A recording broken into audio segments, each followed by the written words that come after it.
There's this expectation that when you finish cancer treatment, you've essentially crossed a finish line. Like you ring the bell in the hospital ward, your family cheers, and you're supposed to just pack up and go back to normal life. Right, exactly. The cancer is eradicated, which is obviously the ultimate goal. But the pelvic floor itself is fundamentally altered by that same life-saving treatment. Yeah, and that finish line is often just a mirage. It actually marks the start of a whole new, completely hidden set of challenges, and that's exactly what we're getting into in today's deep dive. It is. We're currently watching a massive collision unfold between the quiet physical realities of cancer survival and a booming, heavily marketed wellness industry. And the mission for this deep dive is to explore one highly specific, critically important question for anyone navigating post-cancer sexual health, or, anyone who knows someone who is. And that question is, can radiation scarring make vaginal tightening procedures actively unsafe? Which is such an important question to ask right now. It really is. So for you listening, we have synthesized a massive stack of sources today.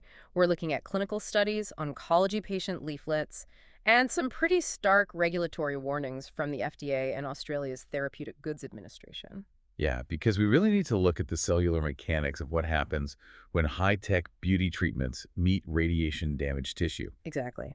So before we can understand why a tightening procedure might be dangerous, I feel like we first need to understand exactly what radiation does to the pelvic floor. Right. And to do that, we have to drop down to a microscopic level because pelvic radiotherapy, which oncologists use to treat cervical, vaginal, and rectal cancers, it's incredibly powerful. It has to be to destroy the cancer. Exactly. It targets and destroys rapidly dividing cancer cells. But radiation isn't perfectly selective. It sends this shockwave of collateral damage through the delicate surrounding tissues of the vaginal lining. So it's not just like a surface level burn that eventually scabs over and goes away. Far from it. Radiation triggers a progressive condition called endarteritis. Endarteritis, okay. Yeah, it's a chronic inflammation of the inner lining of your arteries. Yeah. So when radiation hits those tiny microscopic blood vessels that supply the pelvic floor, it damages them so severely that they begin to scar internally. Wow. And over months and even years, those blood vessels basically choke off their own blood supply. Wait, so if you're cutting off the blood supply, you're cutting off the oxygen, right? Precisely. And that creates a state of cellular hypoxia. The tissue is literally starving for oxygen. Oh, that sounds awful. It is.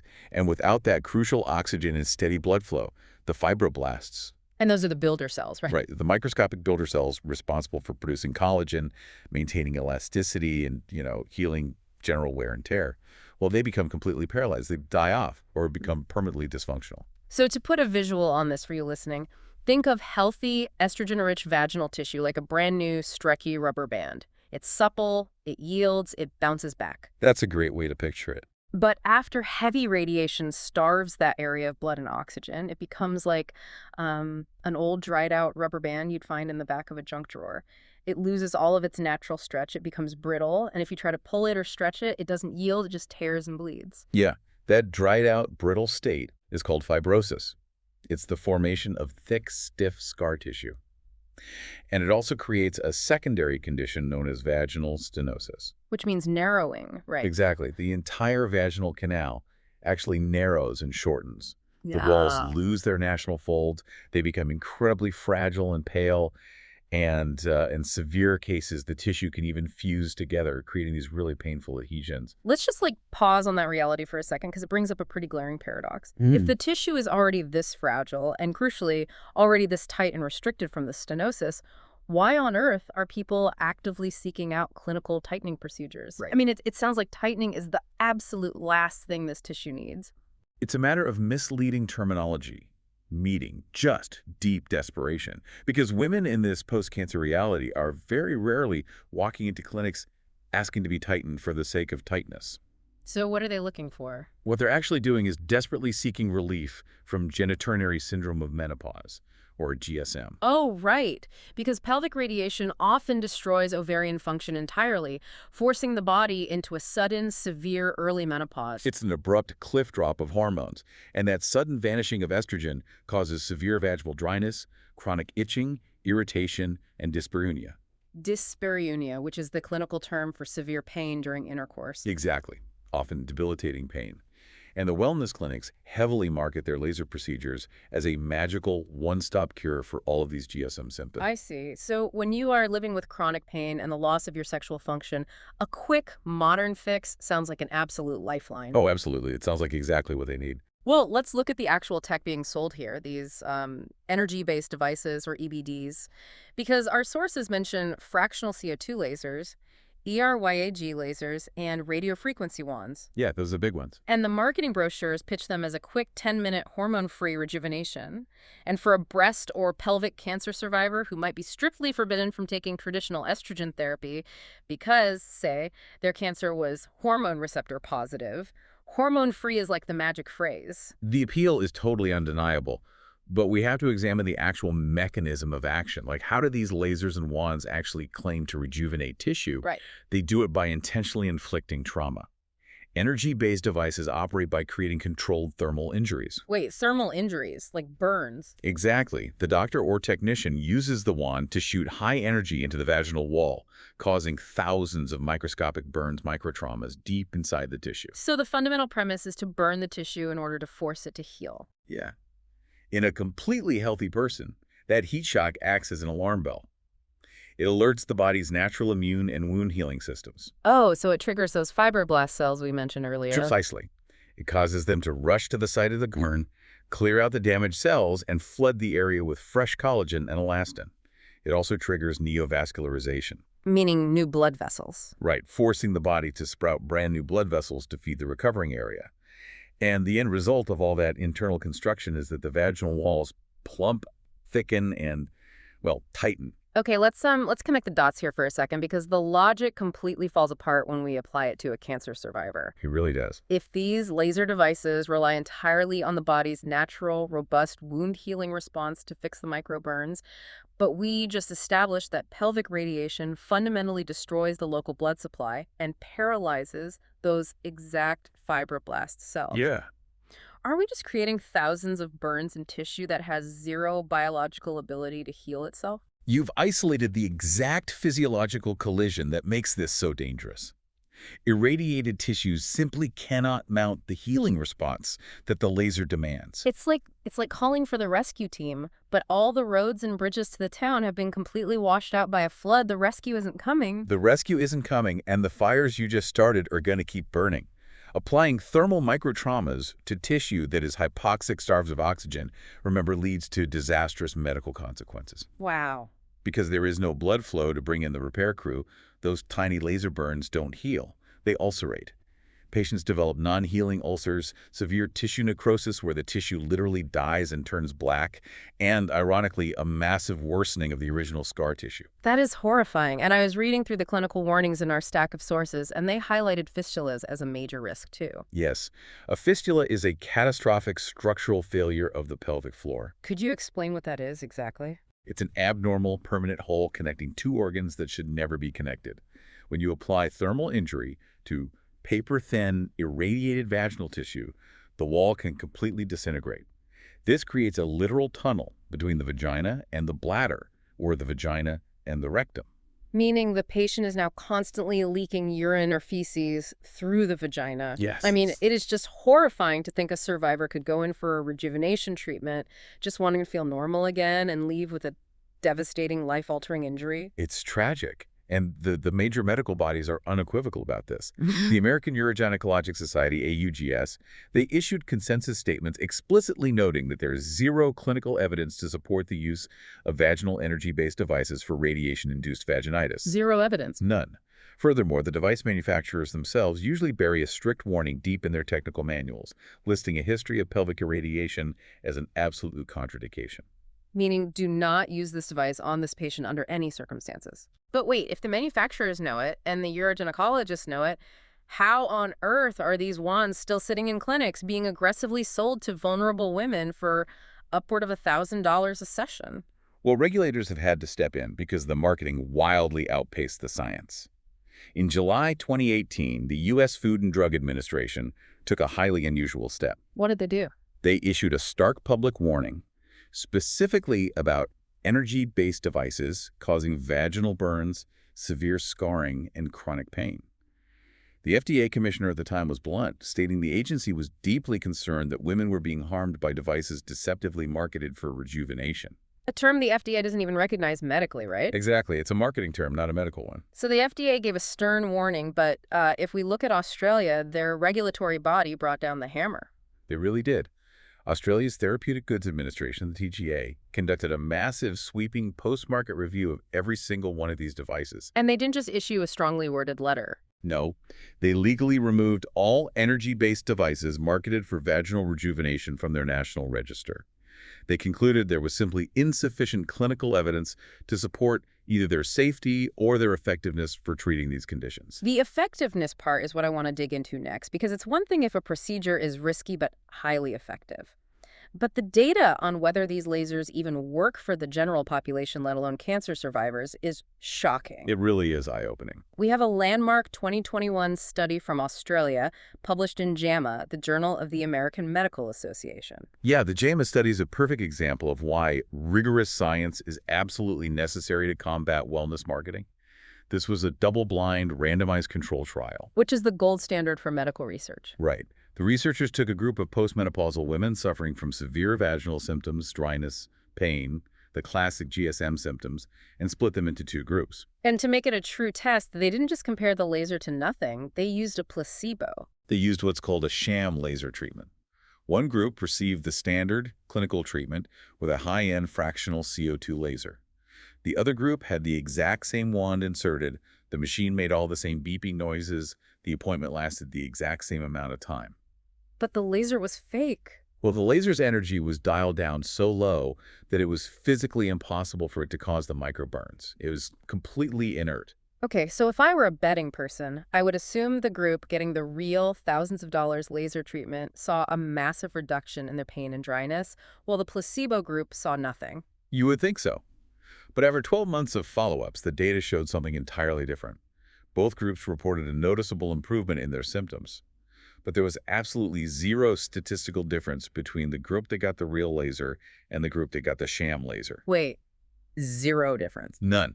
Not in subjective symptom severity, not in reported quality of life, and most importantly, not even in the microscopic biopsies of the tissue health. Are you serious? Yeah. The actual thermal damage provided no additional benefit over simply believing you were receiving a high-tech treatment. Wow.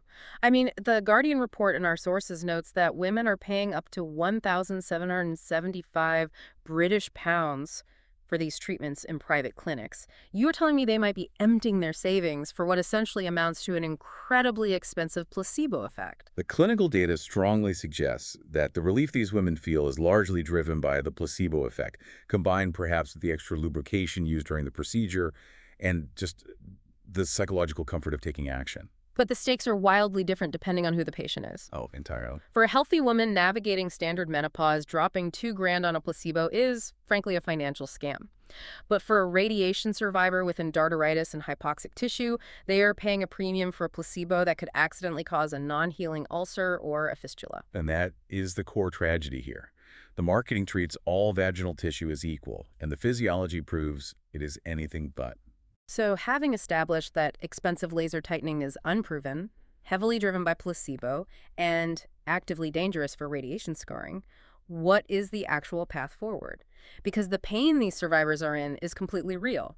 The tissue damage isn't in their heads. No, not at all. So if lasers are out, what does evidence-based healing actually look like?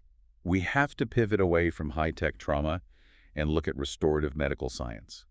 And the standard medically backed treatments are almost surprisingly low-tech. Across major cancer centers, the primary first-line recommendation is the use of vaginal dilators. Right. Our sources from the Royal Berkshire Hospital and Macmillan Cancer Support outline this protocol in really granular detail. For you listening, vaginal dilators are essentially smooth, cone-shaped tubes made of medical-grade plastic or silicone, and they come in graduating sizes. Exactly. And the clinical guidance is to begin using these dilators roughly 2 to 4 weeks after the final radiotherapy session concludes. Once the acute initial inflammation from the radiation has subsided slightly. But why that specific 2 to 4 week window? Like, why not wait longer? It is a critical window to prevent permanent structural changes. If a patient waits too long, the fibrosis, that thick, rigid scar tissue we talked about, begins to permanently set in. The vaginal walls will literally adhere to one another. Ouch. Yeah. So used with copious amounts of water-based lubricant, the dilators physically, mechanically stretch the tissue. So instead of trying to shock the tissue into healing with a burn, you are just maintaining the architecture. Exactly. It's mechanical rehabilitation. It's physical therapy for the pelvic floor. By consistently stretching the tissue, it prevents those adhesions from forming and stops the scar tissue from aggressively contracting and shortening the vaginal canal. That makes total sense. The goal isn't to build new tissue, it's to force the existing scarred tissue to maintain some level of flexibility. And, regular sexual intercourse and the use of internal vibrators achieve the exact same mechanical stretching benefit. But it requires consistency, patience, and a lot of gentle effort. But mechanical stretching only works if the tissue is still relatively intact. What happens if a patient comes to a doctor with severe late radiation tissue injury? Say the radiation caused such deep tissue starvation that they already have deep necrosis or non-healing ulcers that a dilator absolutely cannot fix. When the damage is that profound, oncologists turn to a highly specialized intensive medical treatment called hyperbaric oxygen therapy, or HBOT. Hyperbaric oxygen chambers. Usually you only hear about those in the context of deep-sea divers getting the bends or professional athletes trying to recover from muscle tears. Well, the underlying physical science is the exact same. Remember, the root cause of all this radiation damage is hypoxia. The tissue is suffocating because the tiny blood vessels were destroyed. Exactly. Without a road network, red blood cells can't carry oxygen into the pelvic floor. HBOT bypasses the broken road network entirely. Oh, really? How does it do that? It relies on pressure. During HBOT, the patient sits inside a sealed pressurized chamber, usually pressurized to about 2.0 to 2.5 times normal atmospheric pressure. And while inside, they breathe 100% pure oxygen. Let me see if I can visualize the physics of this. Is it kind of like a can of soda? When a soda factory wants to get carbon dioxide gas into the liquid, they put it under intense pressure so the gas physically dissolves into the water? That is a perfect analogy. Normally, your body relies on red blood cells to transport oxygen. But under 2.5 atmospheres of pressure, the oxygen molecules shrink and physically dissolve directly into your blood plasma. The liquid part of your blood. Right, along with your lymphatic fluid and your cerebrospinal fluid. Wow. So even if the blood vessels are totally blocked or scarred shut, the liquid plasma can still seep into those damaged areas, carrying the oxygen with it. Yes, it floods the starved tissue with oxygen from the inside out. And when you force that much oxygen into hypoxic tissue, it does something incredible. It stimulates the body to release high levels of VEGF, which is vascular endothelial growth factor. This protein triggers true angiogenesis. Building a brand new vascular system from scratch. The body literally constructs new, healthy capillaries to bypass the radiation-damaged ones. It restores the permanent blood supply, allowing the tissue to finally repair itself, clear out the dead necrosis, and heal those deep radiation-induced ulcers. That is amazing. It is, but it takes time.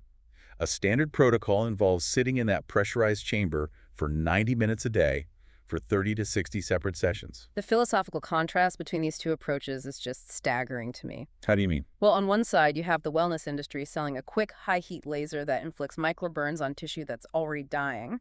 And on the other side, actual medical science uses pure oxygen under pressure and gentle, consistent physical therapy to slowly restore the tissue's fundamental capacity to live and breathe. It perfectly highlights the difference between true medical rehabilitation and capitalizing on an aesthetic trend.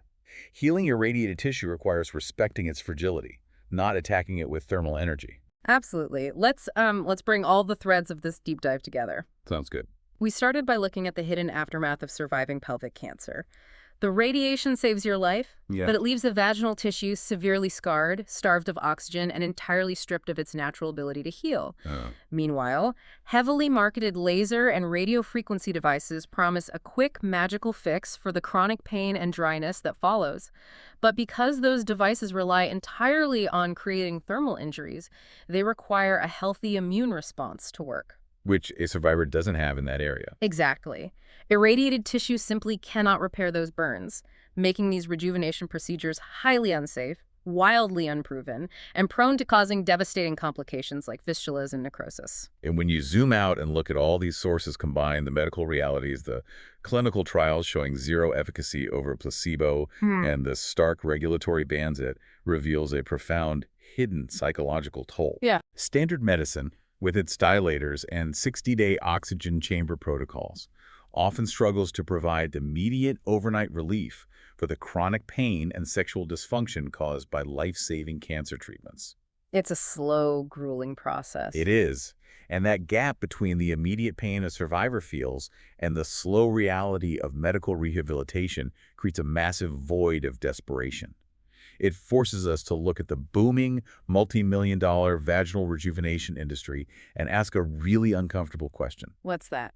How much of this industry is built on genuine medical science, and how much of it is simply built on capitalizing on the profound vulnerability of women who have just survived the fight of their lives and are desperate for a quick way to just feel normal again? They survived the absolute worst, only to be sold a high-tech mirage that could cause their bodies to break down all over again.